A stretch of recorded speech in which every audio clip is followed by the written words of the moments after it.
කොහොමද හැමෝටම? ඉතින් ඔන්න සෑහෙන කාලයකට පස්සේ මම ආයෙත් YouTube එකට ආවා. මීට අවුරුදු 2කට කලින් තමයි මම මගේ පළවෙනි සහ අන්තිම වීඩියෝ එක YouTube එකට දැම්මේ. ඊට පස්සේ මේ අවුරුදු 2කට පස්සේ ඔන්න මම ආයෙත් YouTube වීඩියෝස් දාන්න ඕනි කියලා හිතුවා. මම අන්තිමටම වීඩියෝ එක දැම්මේ මම කැම්පස් යනකොට. ඉතින් මම දැන් කැම්පස් ගිහිල්ලා ඉවරයි. ඉතින් අද සෙනසුරාදා දවසක්. ඔෆිස් එකේ වැඩ නැහැ. ඒ නිසා මගේ වැඩ වගේක් කරගන්න මට එළියට යන්න තියෙනවා. අපි බලමු අද මගේ දවස කොහොමද මම ගත කරන්න කියලා. මේ තියෙන්නේ මගේ ස්පෙක්ස් දෙක. ඉතින් හොඳටම කැඩිලා. මගේ ස්පෙක්ස් දෙකේ මුළු ග්ලාස් එක පටේටම ෆ්‍රේම් එක නැහැ. උඩ කැලේ විතරයි ෆ්‍රේම් එකක් තියෙන්නේ. ඉතින් ඒක වුඩන් ෆ්‍රේම් එකක්. වුඩන් ෆ්‍රේම්ස් හරි ඉක්මනට කැඩෙනවානේ. ස්පෙක්ස් දෙක කැඩිලා දැන් මාස 5ක් විතර යනවා. ඒත් මට තාම එක හදාගන්න බැරි වුණා. මේ බලන්න ඒක හොඳටම සීරිලා තියෙනවා. ඉතින් මම හිතුවද කණ්ණාඩි දෙකක් ගන්න යන්න බලන්න. කම්පැනි එකෙන් ඉන්ෂුරන්ස් එකකුත් තියෙනවා ස්පෙක්ටකල් කවර් එකක්.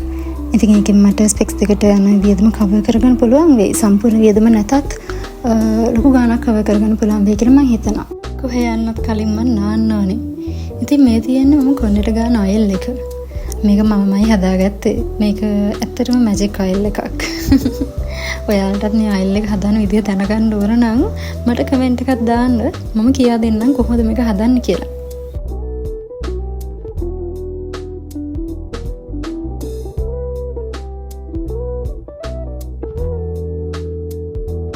හරි, දැන් ඔයිල් එක ගාලා ඉවරයි. දැන් ඔන්න පැයක් විතර ඉඳලා නාන්න තමයි තියෙන්නේ. ඒ අතරේ මම පොඩි දෙයක් පෙන්නන්න ඔයාලට. ටික දවසකට කලින් මම තෙමු ඕඩර් එකක් දැම්මා. ඉතින් ඒ ඕඩර් කරපු දේවල් ටික අද උදේ ඩෙලිවර් වුණා. මේ තියෙන්නේ ඒවා. අපේ මල්ලිගේ බර්ත්ඩේ එක තිබුණා ජනවාරි මාසේ. ඒ වුණාට මට යාට එදා තෑග්ගක් දෙන්න බැරි වුණා. ඒ නිසා මම යා වෙනුවෙන් තෙමු එකෙන් මෙන්න මේ සපත්තු දෙකක් ඕඩර් කරා. මේ සපත්තු දෙක ගත්තේ යාට. හැබැයි ඩිස්ක්‍රිප්ෂන් එකේ තිබුණ විදිහටම පික්චර් එකේ තිබුණ විදිහටම සපත්තු දෙකේ විදිහටම තියෙනවා. ලස්සනයි ඉතින්. මෙන්න මේ බෑක් කවර් එකත් යාට බෑක් කවර් එකක් කිල්ලෙල්ල හිටියේ ටික දවසක ඉඳන්. ඒ නිසා ඉතින් එයා කැමති විදිහේ බෑක් කවර් එකක් මම අරන් දුන්නා.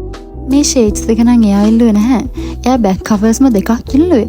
ඒ වුණාට එයා ඉල්ලපු අනිත් බෑක් කවර් එක එච්චර ලස්සන නැහැ. ඒ නිසා මම එයාට එක බෑක් කවර් එකකුයි මෙන්න මේ ෂේඩ්ස් දෙකයි අරන් දුන්නා. ඒ සන්ග්ලාසස් දෙක නම් ඇත්තටම ලස්සනයි. මේ වැක්ස් ස්ටික් එක නම් ගත්තේ මට. මම ගොඩක් දවස් වලට ඔෆිස් යනකොට පොනිටේල් එකක් දාගෙන තමයි යන්නේ. ඉතින් ඒ දවස් වලට ඉස්සරහින් එහෙම බේබි හෙයාර් එළියට පනිනවා. ඉතින් ඒක එහෙම වෙන්නේ නැතුව ලස්සනට කොණ්ඩේ පිළිවෙලකට හදාගෙන යන නිසා තමයි මේ වැක්ස් ස්ටික් එක මම ඕඩර් කරේ. ඒත් එක්කම මෙන්න මේ කෝම් සෙට් එකක් ආවා. මේක ඇත්තටම යූස්ෆුල්. මෙතන තියෙනවා චූටි දෙස තියෙන පනාවකුයි හෙයාර් බ්‍රෂ් කිහිපයකුයි. ඉතින් ඒව වලින් පුළුවන් අර වැක්ස් ස්ටික් එක ගාලා කොණ්ඩේ පිළිවෙලට මෙන්න මේ පනාවල් වලින් පීරගෙන නැත්නම් බ්‍රෂ් වලින් පීරගෙන පිළිවෙලට ලස්සනට කොණ්ඩේ හදාගන්න. මේ සෙල්ෆි ස්ටික් එක ගත්තෙත් මට ඒක ලස්සනයි නේද? රෝස පාටයි හරිම ප්‍රීටි and හරිම කියුට්. ඉතින් මට හිතෙනවා මම ගොඩක් ට්‍රැවල් කරන්න යනකොට ගෙදර එක්ක හරි යාළුවෙක් හරි මම ගොඩක් වෙලාවට වීඩියෝස් කැප්චර් කරනවා. ඉතින් මම ගොඩක් වෙලාවට අතින් ෆෝන් එක අල්ලගෙන තමයි මේ වීඩියෝස් කැප්චර් කරන්නේ. එතකොට වීඩියෝස් එඩිට් කරනකොට එහෙම මට තේරෙනවා ගොඩක් වීඩියෝ එක ගැස්සිලා තියෙනවා. ඒ නිසා සමහර තැන් ලස්සනට ස්මූත්ලි එඩිට් කරගන්න බෑ කියලා. මං හිතුවා සෙල්ෆි ස්ටික් එකක් ගත්තොත් ඒක ගොඩක් දුරට විසඳේ කියලා. මං දන්නේ නැහැ කොහොම වේද කියලා. අපි යූස් කරලා බලමු ඒක. හරි ඉතින් ඔය ටික තමයි මං තෙමු එකෙන් ඕඩර් කරේ. මං දැක්ක මේ ටිකේ ගොඩාක් තෙමු එකෙන් එක දේවල් ඕඩර් කරලා වීඩියෝස් දාලා තියෙනවා TikTok එකේ YouTube එකේ. ඇත්තටම ෂීන් එකෙන් ඕඩර් කරනවට වඩා තෙමු එකෙන් බඩු ඕඩර් කරන එක ලාභයි කියලා මට හිතෙනවා. මොකද ෂීන් එකේදී අපි ලංකාවට ආවට පස්සේ ටැක්ස් එකක් ගෙවන්න ඕනනේ. අන්නේ ටැක්ස් එක ගොඩාක් වෙලාවට 120ක් 130ක් විතර වෙනවා අපේ ඕඩර් වැලියු එකෙන්. හැබැයි ඇත්තටම මම කිව්වොත් මම තෙමු එකට වඩා මම ෂීන් එකෙන් දේවල් ඕඩර් කරන්න හරි කැමතියි. හිතනවා ෂීන් එකේ බඩු ක්වොලිටි කියලා තෙමු එකට වඩා. ඒ නිසා දැන් මම මේ යන්න ලෑස්ති වෙන්නේ ටවුන් එකට. ස්පෙක්ස් දෙක හදාගන්නයි ඒ වගේම තව දෙයක් ගන්න යන්නත් තියෙනවා. අපි යමු බලමු මොකද වෙන්නේ කියලා.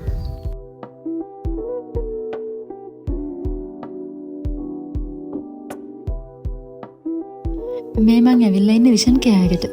මං කලින් විෂන් කෙයාර් එකට ඇවිල්ලා නැහැ. මේ මගේ ෆස්ට් ටයිම් එක්ස්පීරියන්ස් එක. එයාලා ඇස් චෙක් කරලා ඊට පස්සේ මොකද්ද මන් දන්නේ නැහැ අයි ලික්විඩ් එකක් දැම්ම ළමයි ඇහැට ඒක පුතුම තරම් දැවිල්ලයි හරිද ඇස් දෙකෙන් හොඳටම කඳුළු ආවා. ඒ විතරක් නෙවෙයි කිසිම දෙයක් පේන්නේ නැතුව ගියා. හැමදේම බොඳ වෙලා පෙනුනේ පැය ගාණක් යනකම්. ඉතින් ඒ වෙලාවේ තමයි මම මේ වීඩියෝ එකක් ගත්තේ කඳුළු වෙන වෙලාවේදී. අඬනවා එහෙම නෙමෙයි මම මෙතන. අනිත් මිනිස්සු මන් දිහා ඉතින් බලාගෙන හිටිය සමහර අය මට ලැජ්ජයි වීඩියෝ කරනවා වගේ කරන්න. ඒ හින්දා මම බොරුවට ඉතින් ෆෝන් එක ඔබනවා වගේ ෆෝන් එක අරගෙන ෂූට් එකක් වීඩියෝ කරා.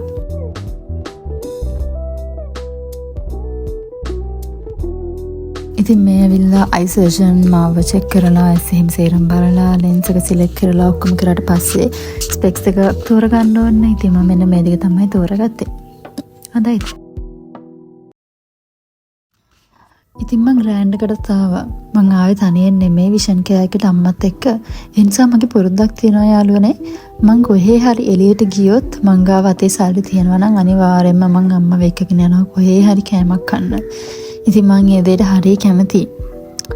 මොකද මං ගාව සල්ලි තිබුණ නැති කාලෙදී අම්මා එයා ළඟ තිබුණ හැම රුපියලක්ම වියදම් කරා මං කැමති දේවල් කන්න බොන්න අරන් දෙන්න මට. ඒ නිසා දැන් ඒක මගේ වාරේ අම්මා කැමති දේවල් තියෙනවා නම් කන්න අරන් දෙන්න. අපි ග්‍රෑන්ඩ් එකෙන් කැපචිනෝ එකයි ඩෝනට්ස් දෙක උයි ගත්තා. ඒ ඩෝනට්ස් වල හොඳටම චොක්ලට් බේරෙනවා. ඉතින් ඩෝනට් එක කපනකොට ප්ලේට් එකේ හැමතැනම චොක්ලට්ස් අදිනවා. මං කලින් කිව්වා නේද ටවුන් එකට යන්න ස්පෙක්ස් එක ගන්නයි තව පොඩි දෙයක් ගන්න කියලා. ඒ පොඩි දේ තමයි මේක. ගෙස් කරන්න බලන්න මොකද්ද කියලා. මම මේක ගොඩක් shops වල හොයලා නැතිම තැන අන්තිමටම හම්බුනේ ෆැෂන් බාගේ. හෙට මම පෙන්වන්නම් මම මේක ගත්තේ මොනකටද කියලා.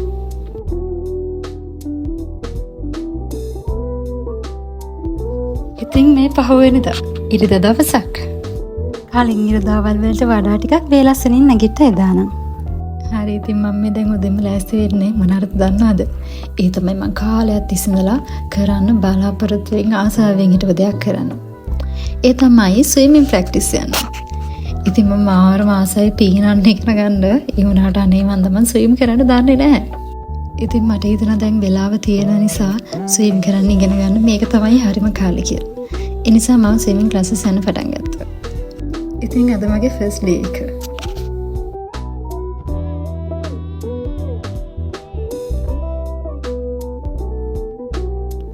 අනේ ළමයි මම මේ ප්ලේස් එකට මාරම කැමතියි. පුදුම තරම් නිදහස් පරිසරයක් තියෙන්නේ. මේ බලන්න.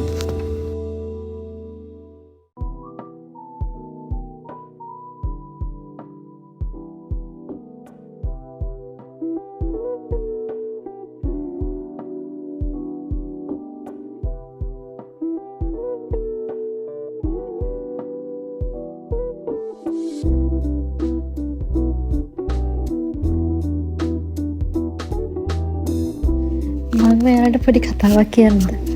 මම මාරම ආසයි මගේ ජීවිතයේ එක එක අවස්ථාවන් වීඩියෝ කරන්න, ෆොටෝස් ගන්න.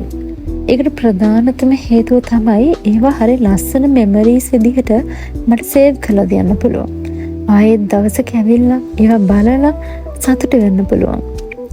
ඉතින් මම මේ YouTube channel එක තාම පටන් ගන්න ප්‍රධානම හේතුව උනේ ඒක. මම මාර කැමතියි මගේ ජීවිතේ ඩොකියුමන්ට් කරන්න. කාලෙකට පස්සේ ආයෙත් ඇවිල්ලා ඒව බලන්න, ඒව බලලා සතුට වෙන්න.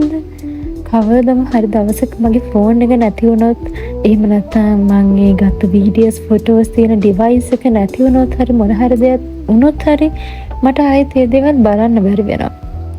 ඒ නිසාම තමයි මම හිතුවේ YouTube එකට වීඩියෝස් දාන්න ඕනේ කියලා. එතකොට මගේ ඩිවයිස් එක නැති වුණත් ඕනම ඩිවයිස් එකකින් ඇවිල්ලා ආයෙත් බලන්න පුළුවන් මං ජීවිතේ කොහොමද ඒ කාලේ ගත කළේ කියලා. මං Instagram එකට ෆොටෝස් and reels දාන්නෙත් ගොඩක් මේ හේතුවෙන්. ඒ වගේමයි TikTok එකට දාන්නෙත් ඒ හේතුව නිසා. මට හිතෙනවා මට දැන් අවුරුදු දෙකක්ම විතර මේ YouTube වීඩියෝස් දාන්න මිස් වුණානේ. මං අන්තිමටම වීඩියෝස් දැම්මේ මං කැම්පස් යනකොටනේ. ඉතින් එදා ඉඳලා අද වෙනකම් මගේ ජීවිතේ කොච්චරනම් දේවල් ගොඩක් වෙනස් වුණාද? ඇත්තමයි ළමයි මම සෑහෙන දේවල් මගේ ජීවිතේට ලං කරගත්තා ඒ කාලය ඇතුළතදී. මට හිතෙනවා අනේ මට ඒ කාලේ මේක නවත්තන්න නැතුව ටිකටම වීඩියෝ කරන්න පුළුවන් වුණා නම් එහෙනම් කොච්චර දේවල් මම ඔයාලත් එක්ක ෂෙයා කරගෙන තියෙයිද මේ වෙනකොට කියලා.